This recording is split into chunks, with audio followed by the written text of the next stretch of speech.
Didier Champ de Mars. Non plus. Mais tu... Sujet à débat à chaque fois, le top 5. C'est très personnel, très subjectif. Voilà, donc peut-être que vous allez sauter au plafond en voyant les uns et les autres ce qu'ils ont choisi. Pour la carrière de Didier Deschamps, j'aurais aimé un petit cérémonial qui l'annonce d'une manière un peu plus solennelle. C'est ce que les joueurs ils vont se dire. Deschamps maintenant c'est terminé, on sait quand ça va se terminer, donc ils vont se libérer et quelque part ça peut les libérer sur le terrain, peut-être. Ou est-ce que il va perdre entre guillemets de son aura? C'est là où je trouve le timing est pas si mauvais que ça, parce qu'il a le temps de préparer les joueurs.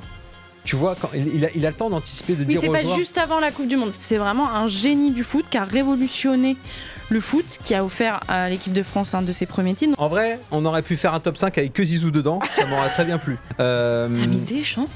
Ouais. Ah ouais. Ah bah il a tout gagné. C'est la main qui a écrit l'histoire de l'équipe de France. Il n'y a aucune poésie chez Rémi, je le savais. Il est pragmatique, Rémi.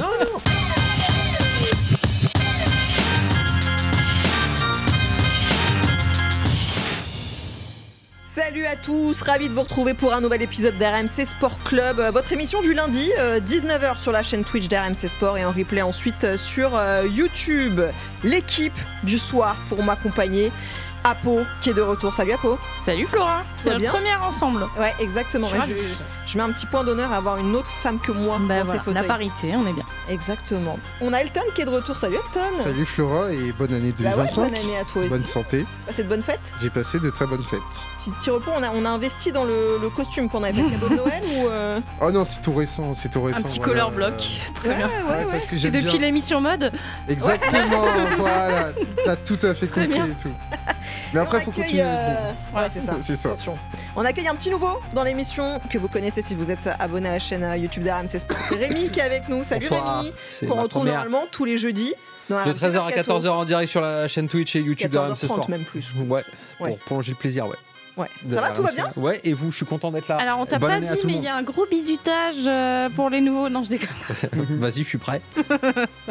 Les amis, le programme du soir, vous le savez, comme d'habitude, il y a 2 thèmes et puis un top 5 et on a même pimpé tout ça avec un petit quiz. Là, j'ai vu qu'ils ont stressé tous d'un coup quand j'ai dit le mot Je suis quiz. nulle en quiz. Trop de pression. Le Non, premier ça thème du soir après l'annonce du départ de Didier Deschamps, est-ce que la Coupe du Monde 2026 est déjà jouée pour l'équipe de France? On va s'expliquer.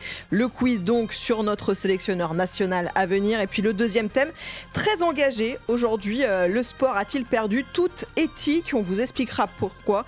Et puis on terminera comme d'habitude par le top 5 du jour, vos meilleurs joueurs de l'histoire de l'équipe de France. Encore une fois, je le rappelle parce que c'est sujet à débat à chaque fois, le top 5. C'est très personnel, très subjectif. Voilà, donc peut-être que vous allez sauter au plafond en voyant les uns et les autres ce qu'ils ont choisi, mais on s'expliquera évidemment pourquoi. Allez, on démarre avec le premier thème du jour, cette annonce qui a fait trembler toute la France la semaine dernière, le départ annoncé de Didier Deschamps. Départ, oui, non, à la fin de son contrat finalement, il termine son contrat, juste il ne renouvelle pas, donc il terminera son mandat avec les Bleus à la fin de la Coupe du Monde 2026. Une nouvelle que beaucoup attendaient, espéraient, même après l'Euro 2024 notamment. Un sondage a récemment établi que 62% des Français sondés étaient contents de son départ, que c'était une bonne chose. Alors quel est votre avis à vous, Apo ? Je pense que c'est dans la logique des choses. On avait un peu oublié que c'était un CDD, le contrat de sélectionneur. On était parti sur un CDI, là, pratiquement. Je pense qu'il est temps de tourner la page. À titre personnel, je pense qu'on la tourne même un peu tard parce que on a perdu quelque chose depuis quelques années maintenant. Aussi bien avec le public qu'avec les joueurs, on sent qu'il y a une lassitude et c'est normal finalement parce que là on va être 14 ans à la tête des Bleus, c'est quand même énormissime. Donc moi je pense qu'il était vraiment temps. Après on va voir comment ça va être géré, mais oui c'était le grand max quoi pour moi. Ouais. Rémi, toi le grand fan de l'équipe de France. Je suis surpris et en même temps pas étonné. C'est très bizarre comme phrase. Surpris d'eux. Surpris du timing en fait de l'annonce. Pas c'est étonné. Ce qui va nous faire parler évidemment. Ouais, pas étonné parce que comme tu l'as dit c'était un contrat, donc finalement il va jusqu'au bout de son contrat, il n'y a pas de surprise là-dedans. Après c'est plus savoir s'il l'a annoncé un peu trop tôt ou pas. Après passer des petits coups de fil pour l'émission et puis voilà. Ouais, t'as des infos quoi. Non, pas des infos, mais des ressentis. D'accord, très bien. Elton, est-ce que tu fais partie de ceux qui sont contents ou alors au contraire tu trouves à travers tout ce qu'on dit là qu'il y a un petit peu aussi, c'est très français d'ailleurs, d'ingratitude par rapport à tout ce qu'a apporté Didier Deschamps à l'équipe de France? Non, pour moi il n'y a pas d'ingratitude. Pour moi je pense que Didier Deschamps devait partir après la finale de la Coupe. On est Coupe. tous d'accord en fait sur la question. Non, mais pour moi il devait partir après la finale de la Coupe du Monde 2022 parce que moi je suis assez calqué sur ce qui peut se passer notamment dans le rugby où j'aime bien lancer des cycles post-Coupe du Monde. Et moi, je pensais que c'était le moyen le plus indiqué pour relancer un cycle avec l'équipe de France, qui n'enlève rien à ce qu'a fait Didier Deschamps, parce que derrière, elle a quand même fait une campagne de qualification qui a été quasiment impeccable. Il y a juste un match nul contre la Grèce, et c'était la dernière journée. Demi-finale d'Euro face à l'Espagne qui a remporté la compétition. Mais à côté de ça, moi, je me disais que déjà, les modalités de la prolongation... À côté de ça, moi, je me disais que les modalités de la prolongation de contrat étaient quand même très particulières parce qu'il faut le rappeler, ça avait été négocié avec Noël Le Graët, mais sans faire notamment, sans nécessairement l'aval. Voilà, sans oui, c'était presque la volonté de Didier Deschamps lui-même. Hein. Exactement, 4 ans, c'était pas commun. Et là, même l'annonce, ça arrive pendant un JT de 13h où il l'annonce sans l'annoncer.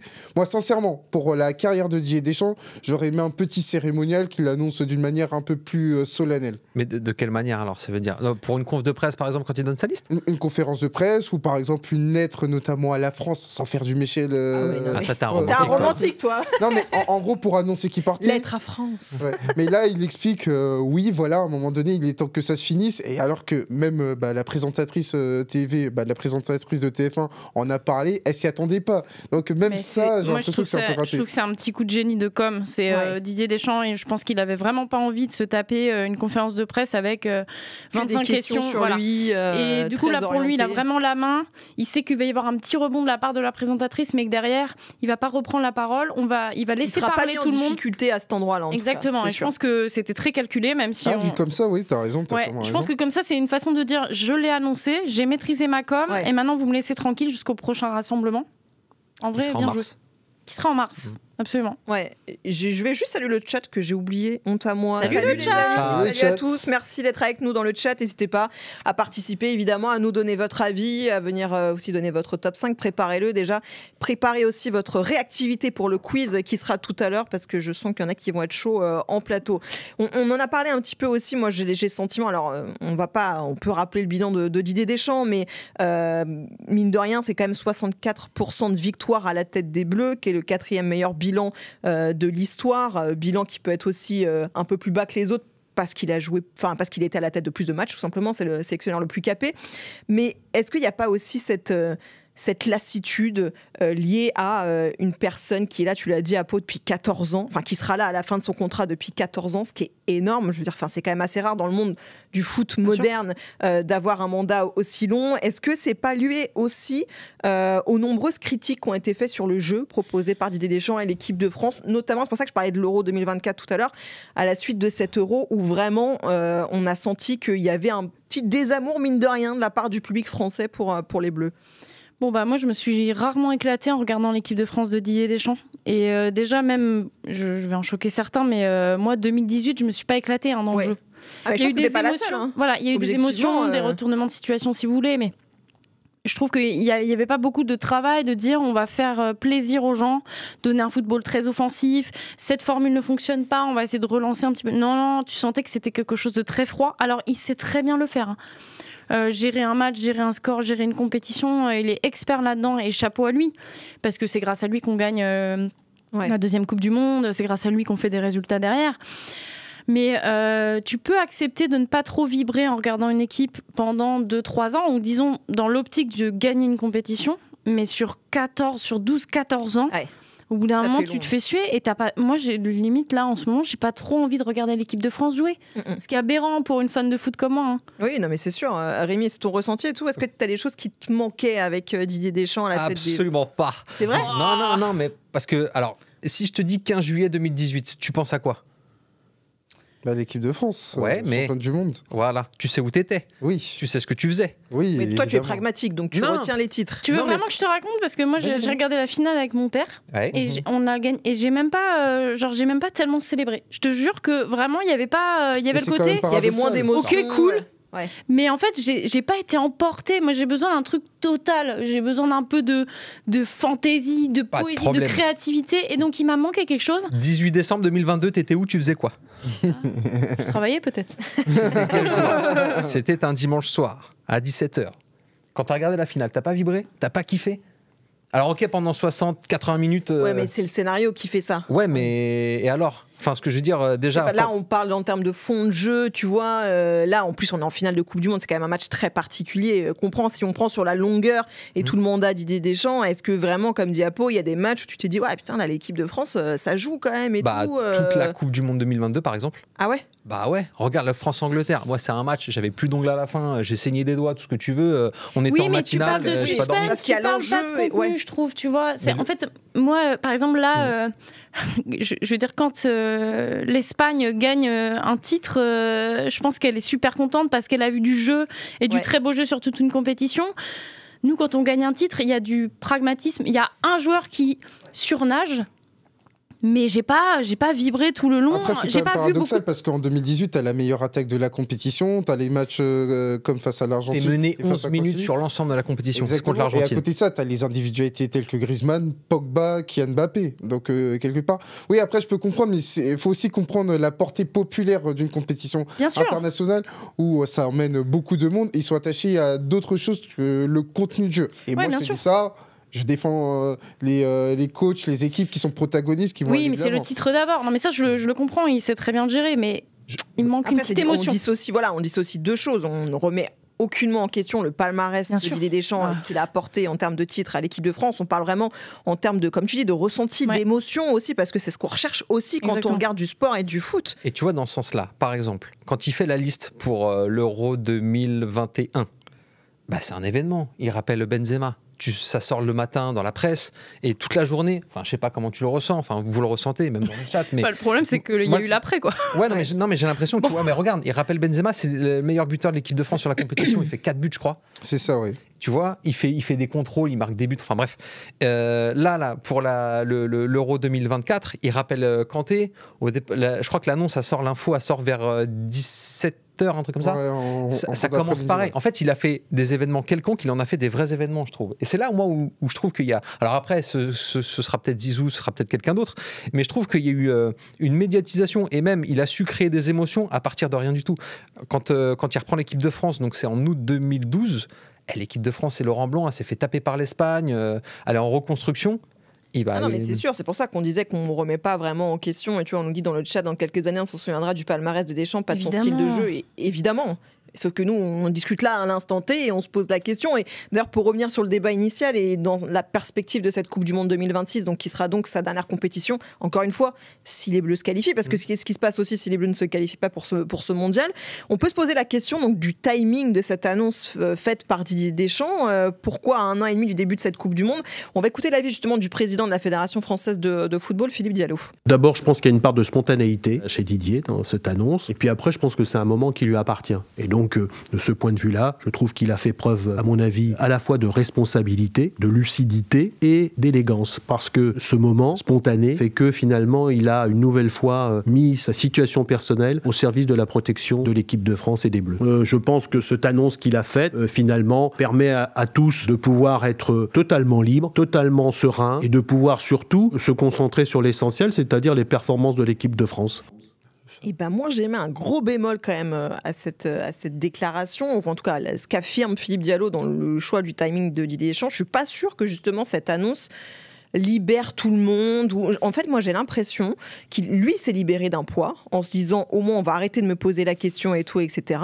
Mais qu'à côté finalement les questions de toute façon, si c'est pas sur son avenir à lui, les questions vont se poser sur qui va prendre la suite. Donc les questions, il va y en avoir, elles vont lui être posées aussi à un moment. On est sûr de ça? Parce qu'en fait, moi j'ai l'impression que... Alors, le terme soulagement est peut-être un peu fort, mais on le savait un petit peu au fond. Et on sait tous un petit peu au fond qui sera son successeur. Donc je pense que la question ne va pas tellement se poser. Je pense qu'il y aura le professionnalisme de tout le monde. Par contre, en interne, ça va régler les choses. C'est-à-dire que tu peux avoir des petits conflits larvés, même pas forcément jusqu'au clash. On a bien vu la gestion de Mbappé, avec l'histoire du brassard, les joueurs rappelés ou pas rappelés. Le départ avec perte et fracas d'Antoine Griezmann. Voilà, donc finalement, tu sentais qu'il y avait une relation distendue.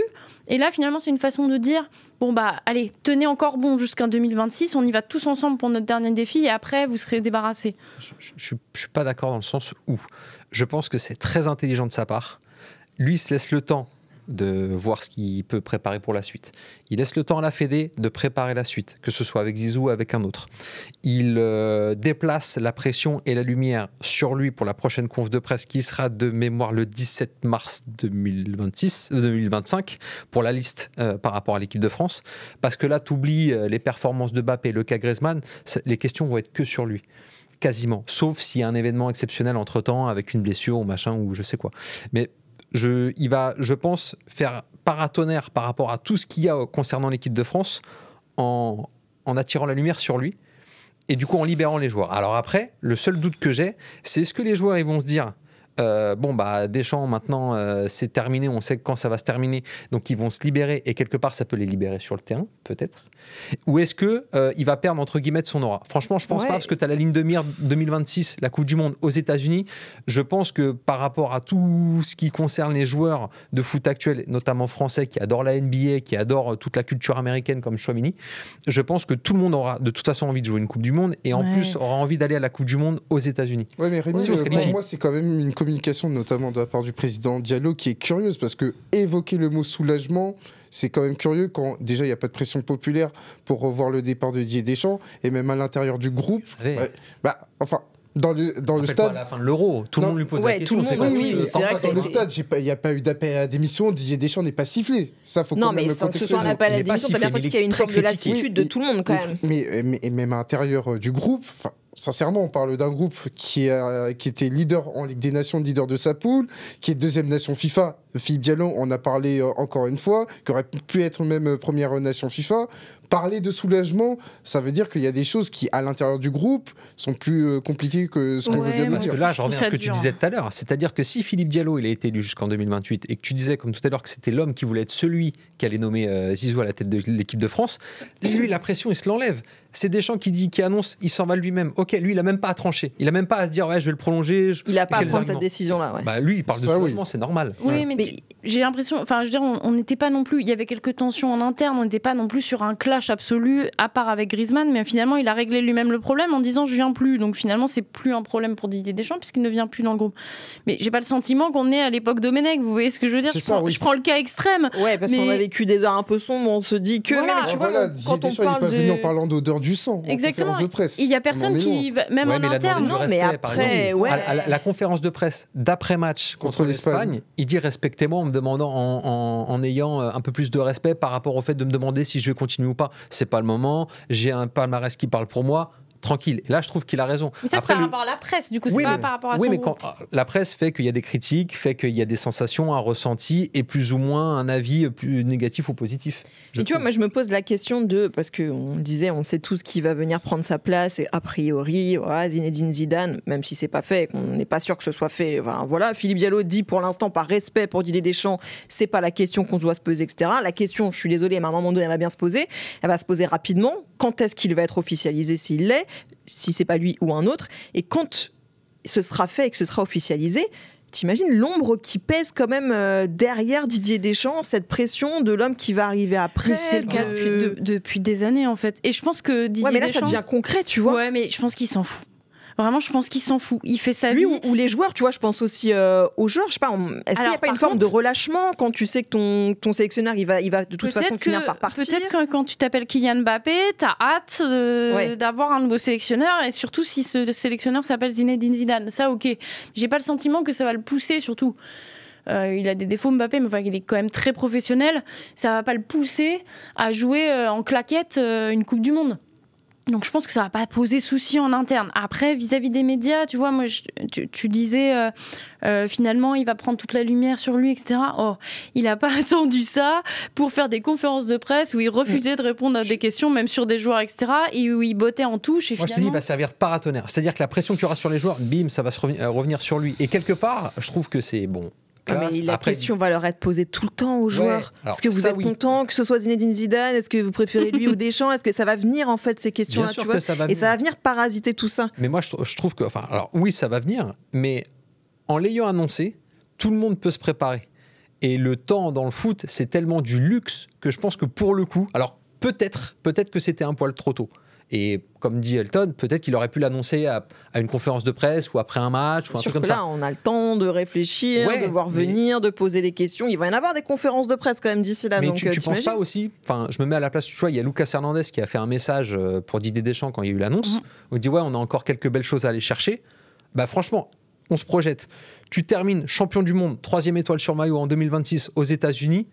Merci, au revoir. Et c'est pas, oui, ça sera anecdotique que ce qu'on dit. Non, mais c'est une super sortie. Tu peux pas sortir mieux que ça.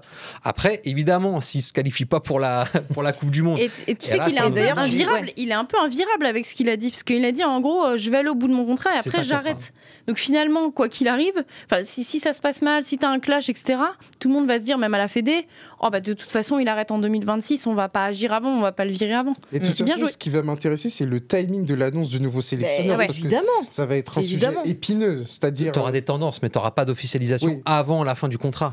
Ne serait-ce que par respect. Donc je crois qu'ils vont attendre la fin de. Mais tu auras des ressorts. Regarde, là on parle de Zizou, de Henry, et puis après il y a peut-être d'autres noms, Bruno Genesio, je crois, suivant les sondages. Galtier. Mais comment ? Christophe Galtier aussi a été nommé. Ouais, Christophe Galtier en plus, ouais. Mais tu vois, je pense que par respect, par. J'ai cru que tu plaçais ça comme ça. Ah non, c'est une vraie info. Non, c'est une vraie info. Non, mais tu vois, je pense que par respect, parce que de toute façon, c'est un contrat et que quand tu vois comment ça s'est passé avec Laurent Blanc quand il a. En 2012. Voilà, quand il arrive après Domenech, c'est ça. Quand Laurent Blanc s'en va et que Deschamps arrive, je crois qu'il y a 3-4 jours d'intervalle, c'est tout. Mais parce que c'est la fin de l'Euro où ils sont éliminés contre l'Espagne. Ah, c'est ça. Mais donc, ça veut dire que tu vois, ce temps de latence va être sujet à toutes les rumeurs possibles et imaginables. C'est-à-dire que les questions au sujet de Zinedine Zidane, ça va revenir tout le temps, en fait. Mais parce que Zizou, il va avoir la classe de ne pas parler avant, de pas se montrer le moins possible. Tu connais la presse, moins il y a d'infos, plus on cherche à en savoir, en fait. Donc, du coup, ça va créer cet univers un peu, tu vois, un petit peu douteux autour de cette équipe de France, où limite, même nous, les médias, on ne sera même pas intéressés par la Coupe du Monde, mais juste pour savoir qui va succéder à Deschamps après le Mondial. Tu vois ce que je veux dire ? Donc c'est pas non plus un environnement ultra sain quand tu prépares une compète, quoi. Je sais pas, je trouve que, alors si c'est Zizou, et encore on verra, mais quand tu vois la classe qu'il a, ou ne serait-ce que tu sais aux Jeux Olympiques, on parlait de lui comme quoi il allait être le dernier à porter la flamme, machin, il a rien dit, il s'est pas montré. Mais c'est même pas de sa part à lui, tu vois, mais je pense que les médias vont chercher à savoir de toute façon. Ah mais regarde Zizou, ça fait combien de temps qu'il a pas donné d'interview ? Oui, non, mais là, je te parle pour les confs de presse de l'équipe de France. Les questions vont être posées aux joueurs, vont être posées à Deschamps, vont être posées, tu vois, en permanence. Mais alors, c'est là où je trouve le timing est pas si mauvais que ça, parce qu'il a le temps de préparer les joueurs. Tu vois, quand il a le temps d'anticiper, de dire aux joueurs... Oui, c'est pas juste avant la Coupe du Monde. C'est-à-dire qu'effectivement, si tu le fais juste avant la Coupe du Monde... Oui, bien sûr. Tu es déjà dans un contexte tendu, tu vois un peu ton tableau, etc. Et en plus, tu te rajoutes cette surpression. Là, tu as le temps d'évacuer ce sujet-là, finalement. Parce que mine de rien, on est dans un cas inédit pour la Fédération française, dans la mesure où déjà, tu vas devoir chercher un sélectionneur 1 an et demi avant, en sachant que dans la culture, dans la tradition de la Fédération française, on aime bien arriver en fin de contrat. Le dernier entraîneur viré, c'est Gérard Rouillet. Donc ça veut dire que ça commence à remonter. Et donc par rapport à ça, ce que je suis en train d'expliquer, c'est que le dernier précédent, un entraîneur qui annonce son départ, c'est Santini avant l'Euro 2004. Ouais. Donc même là, c'est une petite patate chaude pour la Fédération française. Ouais, mine de rien, et tu as vu aussi le résultat derrière pour les Bleus. Est-ce que vous êtes inquiet, pour revenir un petit peu au sujet de départ, est-ce que vous êtes inquiet, vous, de ce que ça pourrait donner, ce que ça pourrait influer sur le jeu des Bleus, notamment à cette Coupe du Monde, si on se qualifie ? Moi, je pense que ça a dissocié. Parce que je pense que ça n'aura pas de conséquences. C'est pas le problème. Il y aura d'autres problèmes. Il y aura d'autres problèmes à gérer. Franchement, tranquille. Les joueurs, c'est des compétiteurs. Ils te le disent à chaque interview. Tu as l'objectif d'une Coupe du Monde aux États-Unis. Donc en gros, c'est le rêve américain, c'est tout ce que tu veux. La 3e étoile, la revanche de 2022. Et je crois qu'il a joué 3 Coupes du Monde, Deschamps, 2 fois en finale, une fois qu'il gagne et l'autre c'est quart de finale contre l'Allemagne. Encore une fois, je pense que là, tu as la fin du film qui peut être écrit et qui peut être magique, c'est-à-dire remporter une 3e étoile. Enfin, je sais pas, moi je suis joueur de l'équipe de France, enfin, je suis un joueur, je joue une Coupe du Monde, je vais me donner à fond. Et puis en plus, j'ai l'impression que ce sera aussi une sorte d'audit pour le prochain sélectionneur. Il va pouvoir voir quel système, quel joueur vraiment se démarque, se donne à fond. En fait, je pense que c'est tout ce truc-là, on va récupérer les problèmes habituels. C'est-à-dire, tel joueur, il est en sous-performance, le système de jeu. Finalement, tu vas avoir les sujets classiques avant et pendant chaque Coupe du Monde. Parce qu'en fait, aussi, on peut aussi demander à ces joueurs-là de se responsabiliser parce que Didier Ils le Deschamps, il font. a fait office de paratonnerre, mais à un moment donné, on parle de ces joueurs-là, ils sont dans des grands clubs, il faut qu'ils passent une étape supplémentaire avec l'équipe de France sur leur capacité à être des joueurs très importants sur des compétitions internationales. Bon, il y a une première étape lors de cette demi-finale d'Euro, mais là, l'exigence, elle va être beaucoup plus accrue parce qu'il est question d'aller chercher une 3e étoile. Ouais, puis il va déjà être question de se qualifier effectivement Et pour de ce se mondial. qualifier, Ce sera ouais. déjà Et d'aller la chercher la première Ligue des étape. Nations. Et d'aller chercher la Ligue des Nations. Ce qui est pour moi une étape intermédiaire qui peut être intéressante. Je sais que tu me T'as vu, regardes. je vibre pas trop sur Non, la mais- Ligue des Nations. Hein, non, mais vous avez pour- remarqué non, pour le coup- tu vois, pour le coup- je l'avais même sorti de Non, mais ma tête, pour la le Ligue coup, des on peut le Nations, dire, tu vois. on peut le dire comme ça, mais l'Espagne en 2023, quand ils remportent la Ligue des Nations, Oui, bah oui. ça a servi de socle pour aller chercher l'Euro l'année suivante. Oui, c'est sûr que vu comme ça, on peut se projeter. Vous êtes prêts? On est prêt. Ah ouais, ok. Quiz. Ouais, elle Les tenait amis le dans le chaud. chat, je vous attends Il parce est que trop la dernière fois, le chat a trouvé une réponse à une question que les gens en plateau n'avaient pas trouvée. Waouh, mais c'est possible, hein. Alors on est parti. Il y a rien à gagner. Il y a pas. J'arbitre Je joue pas. totalement arbitrairement. D'ailleurs, ce qui va se passer actuellement. Première question. Il y en aura 10. On va faire ça efficacement. Où a été formé Didier Deschamps? Nantes. Oui. La réponse est oui, tout à fait. Deuxième question, si vous me faites ça aussi rapidement, ça va être torché en très peu de temps. Dans quel club a-t-il terminé sa carrière? Valence. Waouh. J'ai pas le temps, hein, tu vois. La réponse est oui, tout à fait, en 2001. Combien de sélections a Didier Deschamps en équipe de 103. France? 100. Oui. Ouais.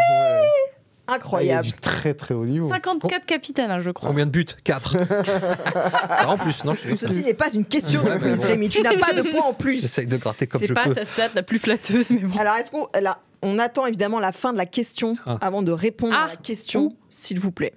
Didier Deschamps est le 3e homme à avoir remporté la Coupe du Monde en tant que joueur et sélectionneur. Qui sont les deux autres? Zagallo, Beckenbauer. Tout à fait. Beckenbauer avec l'Allemagne, Zagallo avec le Brésil. Combien de titres de champion national a-t-il remporté au cours de sa carrière en club comme joueur? 5. Oui, tout à fait. Ouais. Marseille et la Juve. Tout à fait. 3 avec Ah, la c'est vrai, Juve, Il y a la Juve, ouais. 2 avec l'OM. Ça va vite ce quiz et vous êtes Ouais. efficace. 6e question, lorsqu'il signe avec Chelsea en 99, qui est alors l'entraîneur des Blues? Gullit. Non, Ah, je regarde dans le ce chat. Corse. 99. Ah, on fait moins les malins d'un coup là. Ouais. Ah, c'est pas. C'est pas l'italien? C'est mon Non. souvenir. Non. Oui, Rémi. Si? Oui. C'est un C'est Italien. pas Di Vaio? Non, Ah. c'est Viali. Oui. Ouais, le Oh, regretté bien Viali, joué. ouais. Ouais, tout j'ai à dit fait. Viali, Mais j'ai oui, dit- putain, en plus on l'a vu pendant les hommages. Qui commence Ouais, déjà bien à sûr. tricher. Allez, 7e question. En quelle année a-t-il été élu meilleur entraîneur de Ligue 1? 2010. Ouais, puisque c'est le Non. titre de l'OM, non? ah, non, 2011. 2003. Non. 2004. Oui. Ah oui, ouais. Eh oui, quand il est Ah, entraîneur 2010, c'est Jean-Fernand Monaco. Monaco. Tout à fait. Après la victoire, attention, Photo question. très flatteuse, hein, Ouais. pardon, mais beaucoup d'évolution. Hein. Ouais, on a vidé un petit pot de gel là sur les cheveux. 8e question, plus difficile. Après la victoire de l'équipe de France à la Coupe du Monde 2018, quelle station de métro à Paris est renommée ponctuellement en l'honneur de Didier Deschamps? Bah, le Champs-Élysées, non? Non, Non. mais ça aurait pu effectivement. Didier des Champs-Élysées? Didier Ah. Deschamps-Élysées, ça aurait pu marcher. Il y a un lien, Franchement, genre. appelle la RATP Eh, si on gagne ouais. en 2026. Didier Champ de Mars? Non plus. Mais tu. D'accord, bah on va t'appeler. Franchement, t'as un job à la RATP qui t'attend. Je sais pas, Concorde. Non, là, je suis en train de chercher Non. la ligne 4. Il y a un jeu de mots dans les. Il faut Il y a un jeu de trouver mots. une station de métro. Après, il faut être parisien. Forcément, si vous n'êtes pas Ouais. parisien. Il y a une station qui s'appelle La Clé? La clé? Bah, La Clé des Champs. Oh là là. Je pense que vous allez trop loin. Non.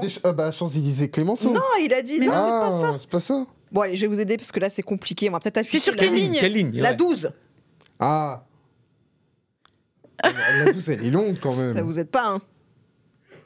Ah. Allez, je vais demander à Brian d'afficher la réponse parce que là, je sens que c'est compliqué pour tout le monde. Ah. Notre-Dame-des-Champs. Notre-Dame-des-Champs. Perso, je préfère Didier des Champs-Élysées. Ouais, C'est vrai que dit comme ça, je trouvais ça mieux. C'est- ouais, En plus, c'est- plus classe les Champs-Élysées Ouais, quand bah, même. ouais. qu'une station de la ligne c'est 12 quand même un peu perdue. C'est quand même tiré par les cheveux, hein. Ligne 12. Oh. Ah si, non mais... Toi, le T'aurais pu romantique, mettre la- là, ça te fait rien. T'aurais pu mettre Ah non, la j'aurais préféré pour les Champs-Élysées. ligne bis. ça, Là, t'es tu plus peux mettre sur la ligne bis. Allez, Bien 9e question. Quel âge avait-il lorsqu'il a mis un terme à sa carrière de joueur? Il était assez jeune, je dirais 34 32. ans. Non, non, 31 non, 36. non. 35. Oui. 33. Tout à fait, 33 ans. D'ailleurs, c'est lui qui a inventé le fameux je te parle avec la main sur la bouche pour pas qu'on lise. Parce que pour pas qu'on sache ce que je dis. Non, c'était pour les dents.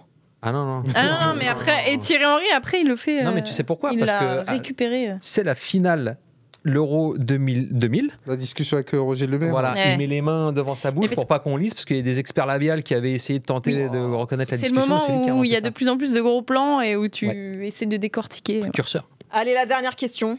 Comme souvent, j'aime bien faire ça. Celui qui répond à cette question remporte le quiz. Ah ouais. Sachez que c'est à cette dernière question que une personne dans le chat avait répondu et avait donc remporté le quiz la semaine dernière. Qui lui succède à la tête de l'OM lorsqu'il quitte son poste d'entraîneur à l'été 2012? Je dirais Eddie Anigo. Oui. Oh là là, bien joué. Eddie Bope, tout à fait. Ah oui. Bah oui. Bah genre, oui, excuse-moi. excuse-nous. Bah oui. Il garde deuxième l'année suivante. T'es supporter de l'OM? Pas du tout. Ah non, pas du Tu tout. aimes les casquettes. Voilà. Tu aimes les casquettes? C'est vrai, ça peut être aussi une C'était pas solution. une belle équipe à cette époque. hein. Voilà, c'est Ouais. pas la meilleure Allez, on période. accueille Sou pour les premières cotes du soir. On va parler foot tout Salut, de suite. Sou. On vous Salut, rappelle tout le monde. l'exclamation Bonsoir. dans le chat. Winamax, les amis, si vous profitez d'un bonus pour parier, on vous rappelle le code promo RMC10 lors de l'inscription pour bénéficier de 10 € en free bet. Ça va, Sou? Ça va? Tout le monde va Tu fais un bien? peu de Non, place, ça un peu va, de place. on est pas mal. Ça va et Enfin, toi c'est Ouais, la ça première va. fois que je fais l'émission, mais tu veux pas te mettre là. Enfin, je sais pas, il y a de la place. Ah Non, c'est- t'inquiète, il a sa place. C'est ma place, ouais. C'est ça. Alors, sur quoi on parie? J'ai choisi un match de Serie A, donc D'accord. la Juventus, donc la transition est parfaite. Oui. On parlait de jeux pas très sympas. tu vois, Ouais, la Juve, quoi. on attend le mot à ball, mais bon, on va se contenter de ce qu'on a pour l'instant. hein. Mais ouais, Du coup, donc t'es allé sur match nul. c'est un truc de fou. Mais c'est vrai. Bah, il y a- 0-0 hein, partout. ouais, voilà, il y a des matchs. Ouais. Il y a une liste, on sait tout de suite que celui-là, on ne C'est- sait pas ça va être pourquoi, match nul. match nul. Et je vais essayer de vous apporter des éléments. Pour moi, il y aura match nul à la fin du match, mais aussi à la mi-temps, parce que je vois un match très fermé. L'Atalanta, Donne ils envie ont... de le regarder, là, c'est bien. Ouais, bah, après, l'Atalanta, cette année, c'est plutôt attrayant, ça, Ouais. ça attaque bien.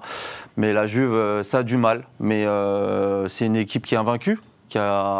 Sur les 19 matchs, ils ont fait 12 nuls, 7 victoires. C'est incroyable. c'est pour terrible. ça. Ouais. L'Atalanta, là, ils sont un peu en perte de vitesse, je trouve. Ils sont sur 2 nuls consécutifs.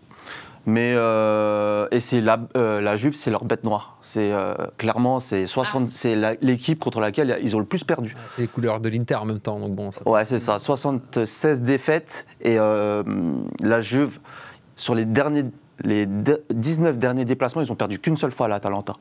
Donc c'est vraiment Ouais, la aussi bête noire. président Ok. de la finale de Coupe d'Italie la saison dernière, le dernier match d'Allegri. Ouais, c'est Donc, ça. par rapport à ça, ouais, c'est vrai qu'il y a un petit complexe d'infériorité qui se développe. Ouais, pour moi, ouais. Donc on va tout droit sur le nul. 4-30, match nul à la mi-temps, Ah ouais. match nul à la fin du match. Bah, c'est pas mal, belle Je pense cote. que c'est une très belle cote. hein. Ouais, c'est pas mal. On peut s'en sortir pour pas mal avec cette jolie cote. Merci, Sou. À tout à l'heure. À tout à l'heure pour le deuxième pari de la soirée. On va enchaîner avec le deuxième thème. Beaucoup plus sérieux, j'ai envie de dire, parce qu'on se pose des questions. un Mais petit c'est très peu, sérieux l'équipe de c'est- France. Oui. Voilà, on va parler quand même de questions assez existentielles. On Voilà. va reparler équipe de France. On va parler un petit peu équipe de France aussi encore. On va essayer de ne pas se focaliser sur le foot parce qu'il n'y a pas que ça dans la vie. Mais on pose cette question, le sport aujourd'hui a-t-il perdu toute éthique? Pourquoi on pose cette question? On est un petit peu à l'heure où on réclame quand même aux sportifs une certaine exemplarité. Et la question quand même se pose au regard des nombreux exemples que je vais évoquer avec vous justement. Et le premier en date, Mason Greenwood, qui vient d'être élu joueur du mois de décembre en Ligue 1 après l'abandon des poursuites, on le rappelle, à son égard pour violence conjugale et tentative de viol. Des rumeurs qui annoncent le retour de Wissam Ben Yedder en Ligue 1, pourtant toujours mis en examen et condamné pour agression sexuelle. Oscar Djegou et Hugo Oradou sélectionnables pour le tournoi des 6 Nations après l'abandon des poursuites pour viol aggravé dont ils faisaient l'objet. Autre sujet, Iga Swiatek et Yannick Sinner qualifiés pour le deuxième tour de l'Open d'Australie, tous deux pourtant sous le coup d'une affaire de dopage, on va le rappeler. La Coupe du Monde 2034 qui aura lieu en Arabie Saoudite, malgré les nombreux droits de l'homme qui sont régulièrement bafoués là-bas. On rappelle quand même que l'homosexualité est passible de peine de mort toujours là-bas. Les Jeux asiatiques d'hiver en 2029 organisés en Arabie Saoudite. On a quand même créé de toutes pièces une station de ski en plein désert. au diable la conscience écologique, et puis des clubs aussi à l'image de Manchester United qui acceptent le refus d'un joueur de ne pas porter le brassard arc-en-ciel en soutien à la cause LGBT+, quitte à se retirer eux-mêmes de cette campagne. Des exemples comme ça, j'aurais pu vous en donner plein. J'ai fait un petit quoi d'ailleurs, pot-pourri. toi, du coup, parce que Manchester United, tout ça. Honnêtement, Ouais. honte. J'ai eu honte, D'accord. en fait, vraiment. Et on va en parler justement parce que c'est des choses qui, je pense, chacun défend les causes qu'il a envie de défendre, mais il y a des choses qui nous tiennent à cœur plus que d'autres. Le monde, quand même, du sport se moque un peu parfois de l'éthique dont on parle, motivé par d'autres enjeux qu'on va évoquer, notamment économiques, business. Est-ce que vous aussi, c'est votre sensation? Je dis vous aussi parce que c'est un peu moi ma sensation, même si je vais essayer de défendre un petit peu les deux côtés. Est-ce que le sport aujourd'hui a perdu toute éthique, peu importe les raisons d'ailleurs, Rémi? Je pense pas. Je pense pas. Après, je pense que c'est à l'image de la société. Il y a plein de choses qui vont beaucoup trop vite, qui nous dépassent. Il y a les réseaux sociaux. Il y a le fait que maintenant, quand un joueur signe, je parle pour le foot, parce que c'est le sport que je suis le plus. T'as des commentaires qui sont ressortis tout de suite, qui datent de des années auparavant, pour dire que voilà, il a déjà critiqué le club, alors que bon, 20 ans après, il y signe. Enfin, t'as plein de choses qui font que je trouve que, évidemment, il y a des problèmes d'éthique, mais je pense que tout n'est pas perdu et que tout le monde aussi a le droit à une deuxième chance. Alors après, évidemment, en fonction de ce qu'on t'a fait, il y a des sujets beaucoup plus graves. Je sens que je vais me faire défoncer là. Mais tu n'aurais pas dû te mettre sur ce canapé. Non, mais ce que je veux dire par là, c'est que, tu vois, on en parlait pour préparer l'émission, par exemple. Alors après, c'est toute proportion gardée. Je tiens à le signaler quand même. Mais rappelle-toi de Griezmann quand il arrive en équipe de France en 2014. Il y a la Savirée nocturne avec Mbila, tout ça. Normalement, il est censé être sélectionné plus tôt. Il arrive et regarde, j'ai l'impression que maintenant, quand on parle de Griezmann, on parle de tout sauf de ça. Alors pourquoi? Mais il a été sanctionné d'ailleurs.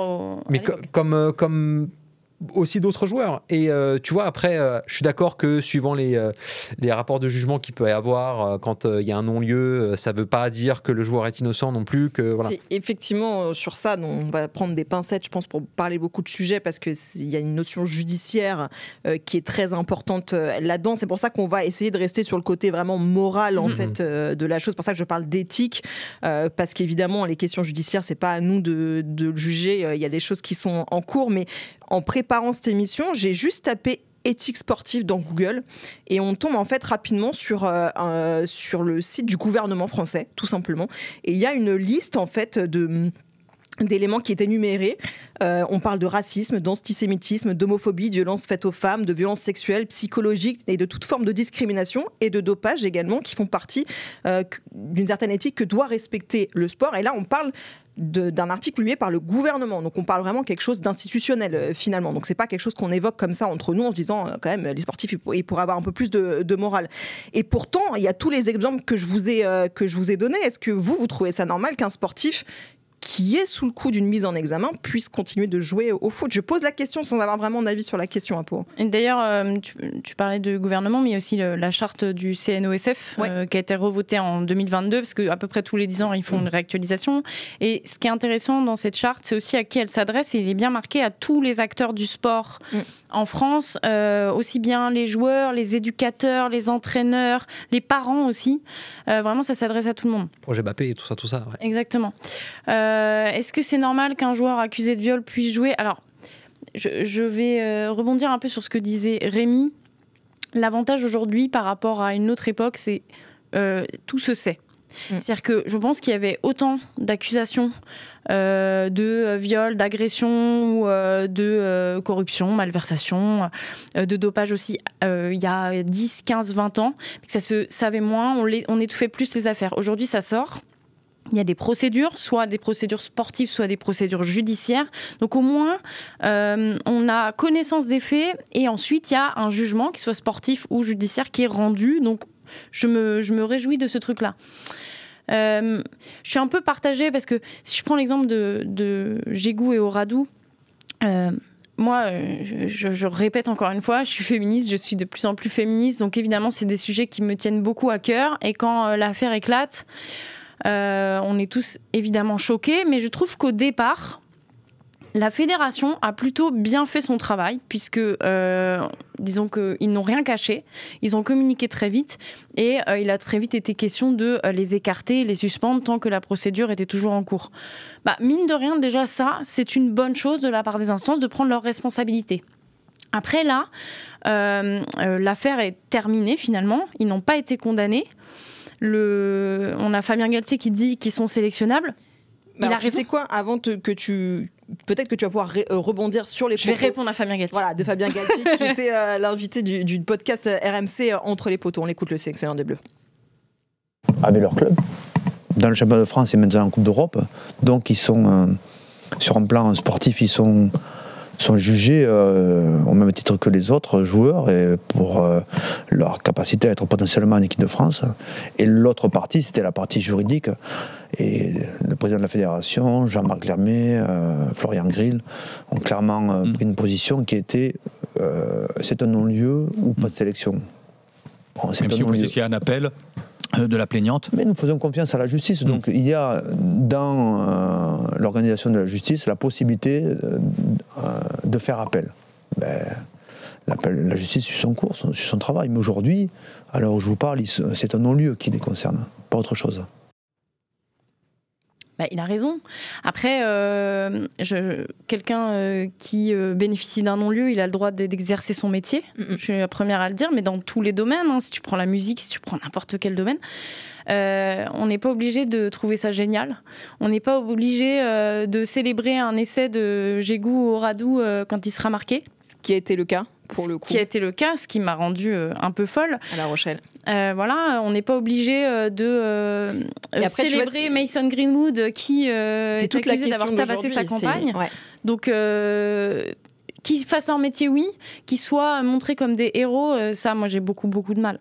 Et pour se concentrer notamment sur les acteurs et les décideurs, parce qu'il est question de ça, et Fabien Galtier l'illustre vraiment bien. Aujourd'hui, ce qui va faire que ces joueurs-là sont potentiellement écartables, c'est la condamnation juridique, pas la condamnation populaire. C'est une nuance, mais elle est très importante. Eux, ils vont se retrancher derrière ça, parce qu'aujourd'hui, c'est vrai qu'on est dans un monde où l'accès à la parole, où tu peux exprimer ton avis via les réseaux sociaux, etc., est beaucoup plus développé qu'avant. Et aujourd'hui, on demande beaucoup plus d'exemplarité. Et là, les clubs, par rapport à ça, les fédérations, aujourd'hui, se disent, attention, il faut faire vraiment gaffe, notamment sur ne pas avoir de condamnation populaire.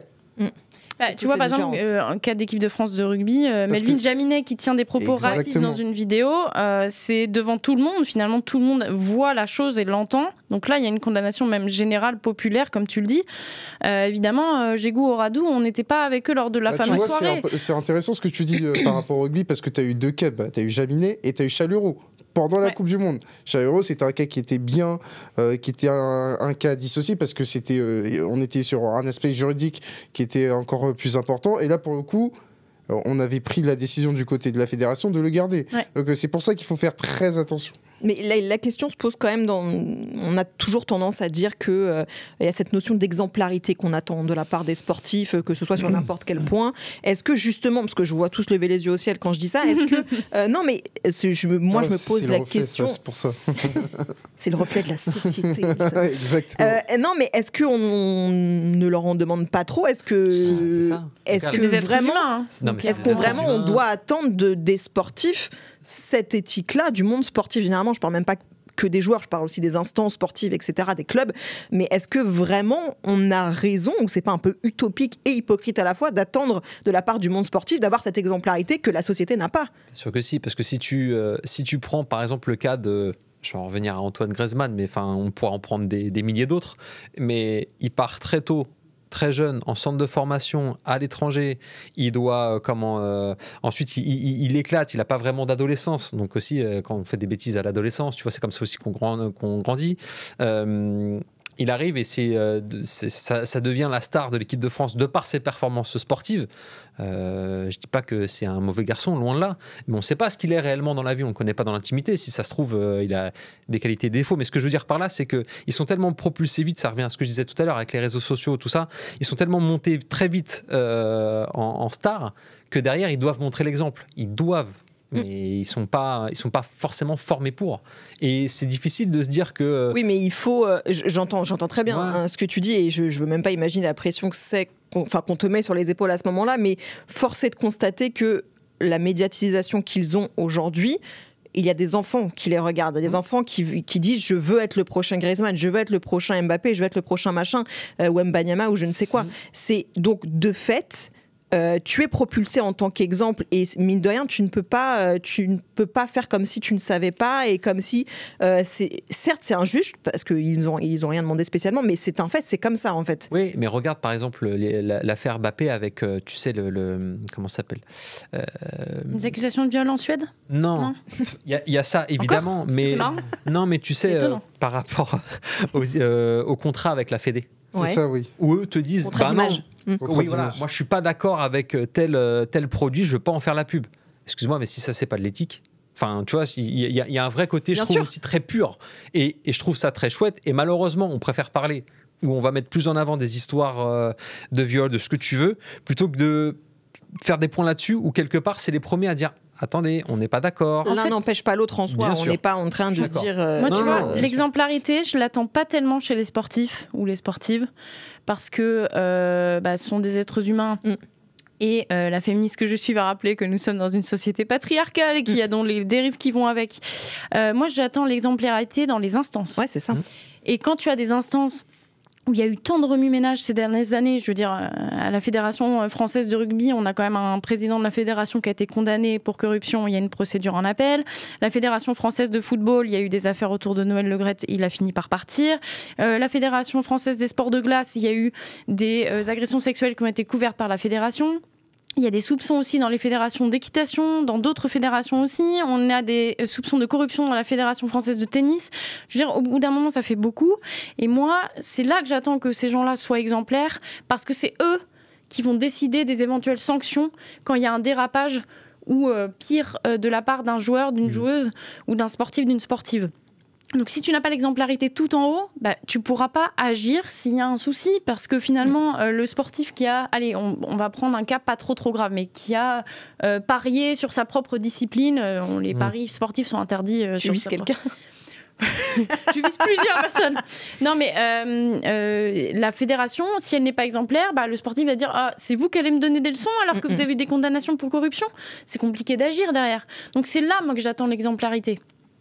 Elton. Je suis totalement d'accord, mais après c'est quelque chose qui est très compliqué parce qu'on l'a encore vu pas plus tard que dimanche avec notamment l'organisation de la Super Coupe d'Espagne où ça n'a pas été un succès populaire, on leur a beaucoup reproché, on leur reproche encore une fois la délocalisation. La délocalisation en Arabie Saoudite, et par rapport à ça il y a la fédération. Ça passe des choses en Arabie Saoudite quand même. Ouais, c'est vrai, et par rapport à ça la fédération espagnole, bon, même si entre temps ils ont changé de président, parce que encore une fois par rapport à l'éthique, et tu fais bien d'en parler, l'ancien président de la fédération a été forcé de démissionner pour ce qui s'était passé lors du mondial féminin en 2023. Donc ils ont hérité entre guillemets du bébé, mais ça ne les empêche pas de vouloir prolonger le contrat jusqu'en 2034.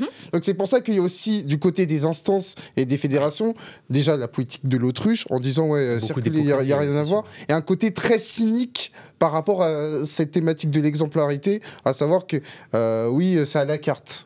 Mais en même temps, c'est la transition parfaite aussi, parce que l'Arabie Saoudite, cette question de l'Arabie Saoudite, c'est quand même l'incarnation de ce qui se passe aujourd'hui dans le monde du sport, qui est régi par le business et par l'économie, parce qu'on va pas se mentir, pourquoi l'Arabie Saoudite d'un coup devient l'attraction de toutes les fédérations et tout, c'est une question d'argent. Évidemment, c'est ce que ça rapporte, et c'est là aussi où la notion d'éthique qu'on évoque, elle a ses limites dans le sport, parce que, et dans la société c'est la même chose, c'est le reflet de toute façon, c'est que quand l'argent entre en compte, c'est un peu plus difficile de se dire non, j'ai une certaine morale, j'ai une certaine éthique. Mais tu sais quoi, moi je me suis posé cette question quand on a évoqué Cristiano Ronaldo qui disait justement que la Saudi Pro League était meilleure que la Ligue 1. Cristiano Ronaldo qui est devenu un ambassadeur de l'Arabie Saoudite, au même titre que Zinedine Zidane l'avait été pour le Qatar. Moi, ça me pose des problèmes d'éthique. Après, c'est mon ressenti personnel, mais tu représentes quand même un pays qui bafouent les droits de l'homme de façon ouverte. Tu Après, vois Flora, là-dessus, pour le coup, on avait fait une émission sur la désignation de la Coupe du Monde 2030 et 2034. Les désignations, pardon. Pour le coup, ça, c'est une suite logique de l'histoire, malheureusement, parce que ce que fait l'Arabie Saoudite, c'est ce qui était fait sur d'autres désignations. À savoir que l'Arabie Saoudite, dans des moyens beaucoup plus importants, avec notamment une dimension économique qui est supérieure, copie ce qui a été fait sur des désignations précédentes qui étaient tout autant sulfureuses. Mais comme lesquelles? On l'avait déjà évoqué, par exemple, la Coupe du Monde 1934. Ah oui, d'accord, oui, on remonte voilà. à... Donc, par rapport à ça, 2010, on avait évoqué le Qatar. Et quand on dit le Qatar, l'Arabie Saoudite, ça n'est pas... Ils ont voulu faire exactement la même chose, avant leur Coupe du Monde. Et ils ont pris les mêmes méthodes avec des moyens, alors peut-être pas plus importants que le Qatar, parce que ça se joue à la marge, mais des moyens qui sont un peu supérieurs, on va dire. C'est intéressant, je rebondis sur ce que tu as dit, Flora. Tu dis, moi, ça me pose problème. Ouais. Et en fait, à un moment, il faut aussi qu'on se regarde un petit peu en face et qu'on prenne nos propres responsabilités de façon individuelle ou même à travers l'éducation qu'on peut donner à nos enfants. C'est juste de dire quelles sont mes valeurs, à quel point elles sont importantes et à quel point ces valeurs-là, je les mets au-dessus ou en dessous du résultat de l'équipe que je supporte. C'est ça. Et donc finalement, ça se ressent aussi chez des supporters ou potentiellement dans certains clubs. Bon, ça n'est pas allé jusque-là, mais... Il y avait la rumeur en voyant Wissam Ben Yedder à Montpellier. Bon, j'aurais été curieuse de voir si ça avait avancé la réaction des supporters montpelliérains. Est-ce que tu te dis non mais on ferme les yeux sur tout le reste et il va venir et nous aider sportivement, ou est-ce que tu te dis limite je préfère aller en Ligue 2 mais pas avoir un type comme ça dans mon équipe? Ça c'est chacun et moi j'ai mon avis sur la question et évidemment je suis plutôt sur la deuxième solution. Mais c'est une question d'éducation très personnelle. Moi, quand je dis ça, il n'y a pas de jugement. Tu vois, je vois dans le chat, la vraie question, c'est l'éthique surpasse-t-elle le pognon? Alors, évidemment que c'est la question qui se pose. Si aujourd'hui, il y a une chaîne saoudienne qui vient vous débaucher et qui vous propose 10, 15 fois votre salaire, qu'est-ce que vous dites? Non, mais la question, elle se pose. J'ai déjà mon CV, pardon. Non. De près. Ok, non, mais je réfléchis, on va pas être... Non, mais je veux dire, c'est parce que c'est ce qui se passe pour les joueurs. Pourquoi il y a une exode de joueurs en Arabie Saoudite? C'est bien parce on est arrivé avec des chèques, on leur a dit, vas-y, si tu viens, tu prends tant. C'est la question qui se pose. Et nous, c'est facile de juger parce que c'est des choses qui nous arriveront jamais. Encore une fois, Flora, il faut faire le distinguo parce que là, on parle de structures privées qui peuvent te dire c'est pas représentatif d'Arabie Saoudite. Ils peuvent se retrancher. Ouais, alors c'est une forme de déni pour moi, si tu veux. Ah oui, non mais eux ils peuvent avancer ça. Oui, bien sûr, mais mais dans le fond, tu sais très bien ce qui se cache. Ouais, il y a plusieurs trucs dans ce que tu dis par rapport à l'Arabie Saoudite. Effectivement, les joueurs qui signent en Arabie Saoudite. On va prendre l'exemple d'un joueur jeune.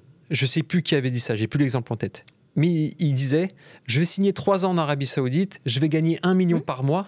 Eh ben, imaginons, je signe, je me pète au bout de 1 ou 2 ans, et ben l'argent qu'il aura gagné, il aura pris de l'avance sur sa carrière, parce qu'une carrière est courte, on entend beaucoup dire ça. C'est pour ça que je te dis que c'est très sensible et délicat comme question, mais en même temps, après parce que j'ai envie de ramener ça un petit peu au positif, je trouve qu'il y a de plus en plus de minutes de silence et d'hommage qui sont respectées dans les stades. Quand on demande une minute de silence, il y a de moins en moins de supporters qui font du bruit, je trouve. Et il y a aussi cette preuve dans les clubs de foot encore, parce que c'est le sport que je suis le plus, mais par exemple au Dynamo Zagreb, à Split, à Hajduk Split, le numéro 12, je crois comme à Lens d'ailleurs, n'est plus attribué depuis des années, parce que c'est le 12e homme, donc les supporters. Je trouve que ça c'est une petite marque qui montre aussi qu'il y a quand même encore de l'humain, encore des belles valeurs, je trouve, qui montrent que le sport, de manière générale, n'a pas perdu toute éthique non plus. Non, mais t'as raison, et l'idée, c'est pas de noircir le tableau ou de dire que tous les sportifs sont comme ça. Non, c'est plus d'essayer de dresser un constat, parce que c'est vrai que les exemples que je vous ai énoncés au début sont d'actualité aujourd'hui. Je vous ai pas ressorti des trucs qui datent d'il y a 2 ou 3 mois. Ces trucs qui sont là, en fait, moi, aujourd'hui. En plus, je pense que, surtout, là où il faut faire attention, je pense qu'ils font du mal à leur propre discipline. Ouais. C'est-à-dire que moi, je pense vraiment que voir Djegou et Oradou de retour avec le maillot du 15 de France bientôt, parce que c'est ce qui va arriver. C'est ce qui va se passer, bien sûr. Je pense qu'il y a quand même certains supporters qui vont se dire je suis quand même pas très à l'aise avec l'idée. Et donc, il y a potentiellement une sorte de petit dégoût qui peut naître. Je me demande même si, tu vois, la réflexion que tu fais, ça va vraiment être le cas. Est-ce que vraiment, il va y avoir une majorité de supporters du 15 de France qui va être gênée de les voir ? Non, visiblement. Mais après, il y en aura peut-être pas beaucoup au départ, mais c'est aussi un éveil des consciences. Il y avait moins de prise de conscience autour des agressions physiques ou sexuelles. Il y a encore même 5 ans, je te dirais, ou 10 ans. C'est pareil sur les affaires de corruption, etc. Donc, ça va venir. Et petit à petit, c'est grâce aussi à la médiatisation de ces cas-là et au fait qu'il y ait des procédures, même si elles ne vont pas toujours au bout, mais qu'il y ait des procédures lancées, ça va peut-être faire réagir les gens. Ouais. C'est vrai que c'est un processus quand même qui est encore... c'est très long. C'est très long et puis c'est très ancré aussi. Tu vois, on nous dit c'est aussi le reflet de la société civile et de toutes les autres. Totalement, mais évidemment. Non, mais après, je sais pas si dans le chat, comment ça réagit, mais s'il y aurait des solutions. C'est-à-dire que, je sais pas, moi, si par exemple, on prend l'exemple de en fait, je pense qu'on se trompe en attendant du sport, justement, de trouver des solutions pour des choses qui existent dans la société civile et à laquelle on n'a pas de solution. Ouais. C'est un peu hypocrite, c'est sûr, de se cacher derrière le sport et de dire si on résout les problèmes du sport, ça va résoudre. Mais en plus, t'es pas à la maison. C'est-à-dire que quand t'as des joueurs en équipe de France, quel que soit le sport, tu sais pas comment ça se passe avec sa compagne, par exemple. Tu sais pas comment ça se passe avec ses enfants, donc ça se trouve tu survalorises des joueurs qui ont un comportement exécrable, donc c'est finalement le reflet de la société. C'est pour ça que oui, moi je suis d'accord, on n'attend pas d'eux que ce soit des modèles absolus. Ouais. Non, c'est sûr. Par contre, moi, j'attends que Sou soit notre modèle absolu. Ah ben, c'est un modèle, Sou. Pas de pression, hein, Sou. Sujet sensible, c'est vrai. Sur quoi tu vas... Ah bah tiens, t'as choisi du tennis. Ouais. Ça tombe bien. On en a parlé un petit peu rapidement. Zviatek ou Sinner. Voilà. Non, pas du tout. On va parler sur qui ? Ah, c'est un match pas sombre. Une défaite d'un Français ? Non, je voulais proposer mon fils Mpchipe Ricard, mais c'est dans la nuit. Ah. Donc je préférais que... Un peu dur. Ouais, enfin un peu dur pour les parieurs. J'ai proposé un match qui va jouer mercredi à 1h du matin. Deuxième tour de l'Open d'Australie. C'est un match pour, pas les puristes, mais bon. Si je vous dis Jordan Thompson contre Nuno Borges. Ah, oui, d'accord. Vous connaissez, non ? Ok, Personne connaît, non ? C'est pour l'amour de la côte. Ah non, c'est du tennis, non. T'es juste allé... l'amour de la côte, quoi. T'as vu un truc intéressant. Non, pas tant que ça. Okay. Justement, c'est une cote à rajouter dans un combiné parce que vraiment, je le sens bien. Jordan Thompson, c'est le local, c'est un Australien avec un jeu très offensif. Si vous connaissez Patrick Rafter. Évidemment. Ouais. Voilà, c'est un peu ce style-là, c'est service volé. Du tennis, là. Ah bah oui. Ouais, service volé, c'est un très bon joueur en double. Il joue contre Nuno Borges, qui est plutôt, lui, constant, rameur derrière, qui... Voilà. Et l'année dernière, Nuno Borges, il perd en 8e contre Medvedev. Donc ça va, c'est une bonne ref. Et pour moi, ça va être un match accroché. Donc c'est pour ça que j'ai choisi une cote à 1,40 pour un match qui va au moins aller à 4-7. Au moins, donc du spectacle a priori. Ok, c'est ça. Écoute, on prend. Donc on va se coucher tard si on regarde le match. Ouais. C'est ça. Mais il y aura du spectacle. Mais on va peut-être gagner de l'argent. Ouais. Aussi, c'est ça. Tu vois, on en parlait, on en revient toujours à l'argent. Bravo, l'argent. L'éthique, Rémi, bravo. Le sommeil ou l'argent, t'as choisi. Bien sûr que oui. Bon, merci beaucoup, Sou. On se retrouve en fin d'émission, c'est-à-dire dans 3 minutes à peu près. Ah oui, donc alors, non, pas du tout. Sujet à débat à chaque fois, le top 5. C'est très personnel, très subjectif. C'est vraiment un génie du foot qui a révolutionné le foot, qui a offert à l'équipe de France un de ses premiers titres. En vrai, on aurait pu faire un top 5 avec que Zizou dedans, ça m'aurait très bien plu. Ami Deschamps ? Ouais. Ah ouais. Ah bah il a tout gagné. C'est la main qui a écrit l'histoire de l'équipe de France. Il n'y a aucune poésie chez Rémi, je le savais. Il est pragmatique, Rémi. La belle histoire, le joueur pas bling bling, qui dépasse Thierry Henry, qui, tu vois, il y a ce côté-là et il a une histoire un petit peu compliquée avec l'équipe de France. C'est arrivé sur le tard aussi en pro. Enfin, il y a toute cette histoire que je trouve belle en fait autour d'Olivier Giroud. Et puis Paul Pogba, c'est pour le talent pur en fait.